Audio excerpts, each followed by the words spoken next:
Welcome back, everyone. Now we're here with Melissa from Baking with Melissa. I'm so glad you're here today. Thank you so much. And she's in this amazing outfit. I love this getup. Is this like the norm, or is this like an alter ego Well, thing? let's just say it's a little bit of an extension of who I really am. Yes. Nice. Bit of authenticity going on here. Okay. And you brought us loads of things. Yes, I brought some edible cookie dough. So it doesn't have eggs or anything in it. And I already kind of mixed it all up. And then you guys will get She's so good to us. place your toppings into your cookie dough to customize it the way you want. Yeah. Okay. So when did you start with Baking with Melissa? What made you want to do it? Yeah, around 2010, 11, I was going through this time period where I was not sure what I wanted to do with my life anymore. And I started trying to dream up something that I could do for myself that wasn't somebody else's dream, but my own dream. And I started thinking about all the things that I was really good at in my life. And I had been working for children for, I think, about 16 years at that point in time. Wow. I have an entertainment background, like you. I mean, hello, look at you. And then I also have this huge passion for baking. I love sweets. Yes. This is my Girl, thing. Here. Yes. Yes. So Girl, I yes. kind of thought, I wonder if I could create my own little world that included working with children, my entertainment background, and baking. And I kind of just dreamt it up, and here we are now. Ooh, I all these years smell. later. Wow. You said that you started doing this about 16 years ago, right? Yeah, no, well, that's when I was teaching, but I created the idea in Okay. about 2011. Gotcha. Because that's what I was Nice. going to ask you. What were you Yes. doing before, and what led to the change? Yes, I a long time ago, I pursued an acting career, and I ended up getting a job hosting cooking shows on cruise ships with chefs from all over the world.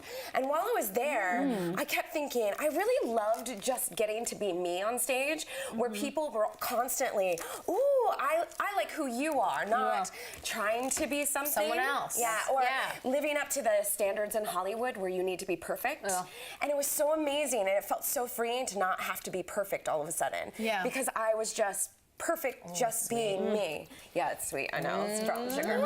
And so, yeah, after I got done with my cruise ship world, I then came back to LA, and I thought, I want to host things. I want to be me. I don't want to try to be an actress anymore. I don't want to fit into this weird mold of the redheaded short girl that nobody knows what to do with. Right? So I'm that's gonna when I define started- it. Yes. So I decided, why don't I just be me and create my own thing?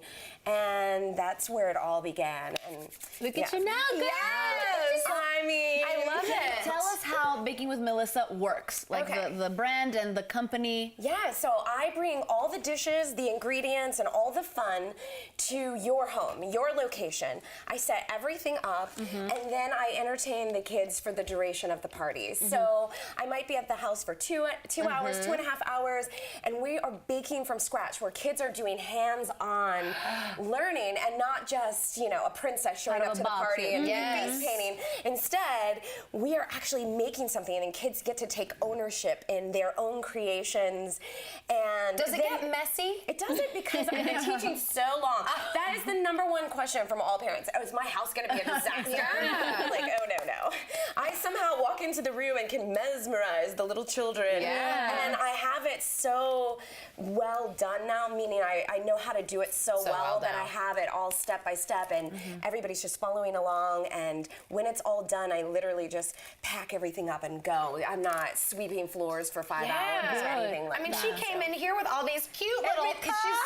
And she set it up in like 30 seconds. I know. And I just spooned it all together. One thing that I really liked about your story is that you were talking about the importance of believing in your dream. Yes. Girl, Yeah, manifest tell us about it. that. I am gonna tell you this. When I first created this whole thing, I had $0. I had nothing. All I had was this idea and a belief that my idea was possible. Yes. Yes. Like, other people create this stuff, so why can't I? So all this time went by. I'm creating a website, I'm creating social media, I'm buying mixers and little cute spoons and little bowls for children and whatever, and creating costumes. And a year is going by. I've never done a party, but anytime anybody said, "Oh, what do you do?" I would always say, "Oh, I host in-home baking parties for kids and teens all over Los Angeles Even and though the it wasn't surrounding happening areas." Even though it never made $1, it never happened yet. Yes. But I had the knowing in my heart that it was actually true. Like I knew that it may not be manifesting in money today, but that it would be one day without a shadow of a doubt.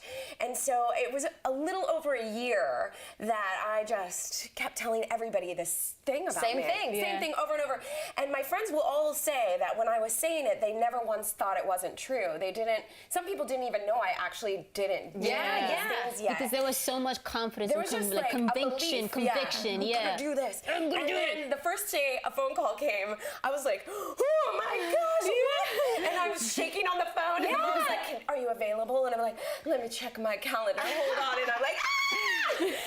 So I booked the first party. I show up there, and I'm like, well, I don't know how it's supposed to look, so I just went for it, and I learned a lot that day. And then the next call came, and the next came in, and then I started having those tiny little moments of, what if this is just a fluke? What if this isn't going to actually happen? I And the doubt comes in after you had spent a whole year saying this is true. Yeah. And then once you start doing it, you're like, wait, is it true? Yeah, because we sabotage ourselves. As soon as we get this close to the truth, then we just try So to we destroy have it. to believe in our dreams. Yes. Even if it's not a reality, you have to, right? Believe. Yes.